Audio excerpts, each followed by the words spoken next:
So The Dead in the Dark is the debut novel of Courtney Gould. It comes in just over 360 pages, so I wouldn't say it's a fast read, except I read it very quickly. Normally a book of this would take me, 3-4 days to finish.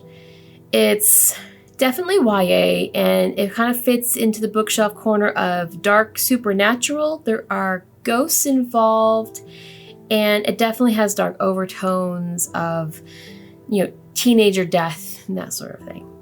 The premise is that there's a missing teenager. Now, the two girls are coming from opposite ends of life. One is a townie, has lived in this small town her entirety of her life, and the other one is actually from Los Angeles, and her dads have basically taken her to this small town because that's where they grew up, and they're there temporarily. And these two girls kind of just collide. They get wrapped up in trying to solve the mystery of what happened to this missing teenage boy. The missing teenage boy is the boyfriend of one of the girls, and she still feels like he's there. She feels like she keeps seeing him kind of like out of the corner of her eye, or like in the shadows, where she can't quite see all of him. And the other main characters, whose dads happen to be ghost hunters, conveniently, breaks out all the ghost equipment, and they try to search for this boy. I feel like if you just heard those words, you would kind of assume it's kind of like cutesy ghost hunter kids, but it's not. The Dead in the Dark is really, it's dark. It's dark, and it's really atmospheric. And that is the main point that really drew me into the story, was just the atmosphere and the world that the author built. The description is delicious and amazing, and I loved it, and it made me feel so inadequate as a writer. But I remember one passage in particular where the author called the foothills golden knuckles. And that is just such an evocative image of what the surrounding countryside looks like. I fell in love with this author's way of describing things. I think at one point, she says that the air tasted like hurt. I don't know, it was things like that are unconventional, but really painted the right picture, and that just drew me in and kept me page turning after page turning, just soaking up this world. And another thing I really liked about it is these two teenage girls are really natural. Sometimes you have YA novels where, I don't know, obviously these are usually written by adults, and I think they lose that tone of the teenage voice. And I'm an adult. I can't write YA because I lose that tone I end up talking like an adult. And this author did a really, really excellent job of keeping that teenage voice. These characters sound really natural, and these characters are their own person. Like, you can see the different personalities, and they're not just cookie cutters. And it was really refreshing and wonderful to read. Another great thing about the book is the tone, this dark, kind of overbearing tone. You get this really oppressive sense from the way the author is describing things and writing about things, and then how the characters feel about things.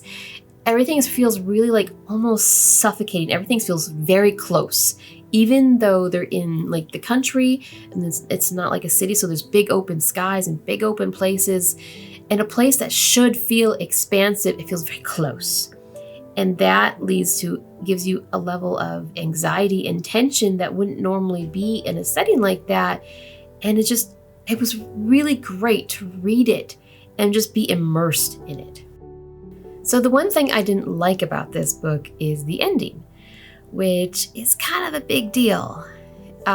So let's say the 90% of this book, the first 90% is this beautiful flowing plot that feels so natural, and the anxiety and the tension are ramping up because it's basically like a YA supernatural thriller, and everything's reaching a pitch, like that zenith, that pitch point, and then suddenly it's like wham, a door gets slammed in your face because we're in the story in present day, and then chapter ends, next chapter, suddenly we're in 1997. I think it's 1997, maybe 1996, I don't know. We're in the 90s. Like, that was such a sudden change that as a reader, my brain was just like, What's going on? And what made it worse was it felt like a big chunk of exposition. Like suddenly I've got backstory in my face in a big chunk from 1997, and I'm just going, what the hell? What's going on here? And it was such like cold water on the face that I didn't know where to go from there. So I finished the book and I felt really let down just everything ended very quickly. Everything was wrapped up, and it was a beautiful piece of art until that point. And then I was just left with this really sour taste in my mouth. And it's been like 9 hours since I read it, so I haven't had that much time to dwell on it and think about it and rethink about it. But since I woke up this morning, I haven't been able to get it out of my head, and I've been trying to figure out why the ending was like that. Like, why make that sudden shift? And on some level, I can understand it. The author had left breadcrumbs throughout the rest of the novel. At one point, her dads argue about how they met, and they can't agree on how they met. And then that 1997 shift happens, and you can see how they met and how obviously one of the dads doesn't remember. But so I can see the bread trail that the author led to get to that moment, but it still felt so abrupt and so unnecessary, I guess, is the biggest point. That as a reader who's also a writer, I'm looking at this, and the only explanation I can think of, and again, I've only had since I've been awake, I've only had probably 3 hours to think about this, was that maybe it was like an early writing part of the story. Like when you're writing a story, you tend to write out the big moments that are in your head that you want to get out. And maybe this was one of those moments, like a foundational pillar of the story. So the only thing I can think of is that either maybe it wasn't reworked enough, if it was like one of those early writings, or maybe it was reworked too much and it lost the shift, and suddenly it felt like the only way to fix it was to make a big break.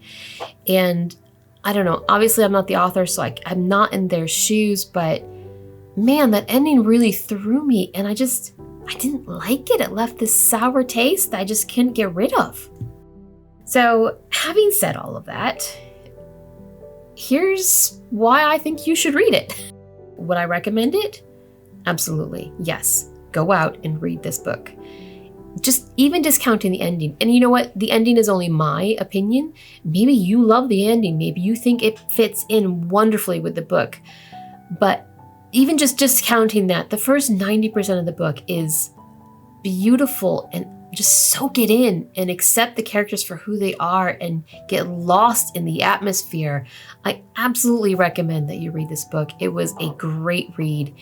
And I'm actually kind of sad I read it all in just one night, because I didn't get to experience it. I didn't get to spread it out. I didn't get to savor it. I just kind of consumed it all at one time. And I cannot wait to see where this author goes next. In the acknowledgments, they say that they have more dark stories that they're working on, or in their head, or whatever. They've got more dark stories to tell, and I cannot wait to read them. I'm going to put this author on a follow list and then kind of stalk them, and whenever they put a new book out, I'll probably get it.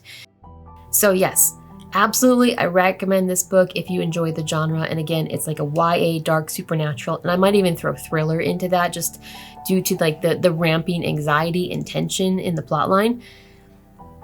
So if you're interested in that genre, you need to pick this up and you need to read it, because it was, I don't know, I feel weird saying this, but it was a joy to consume. I really, really loved that first 90%.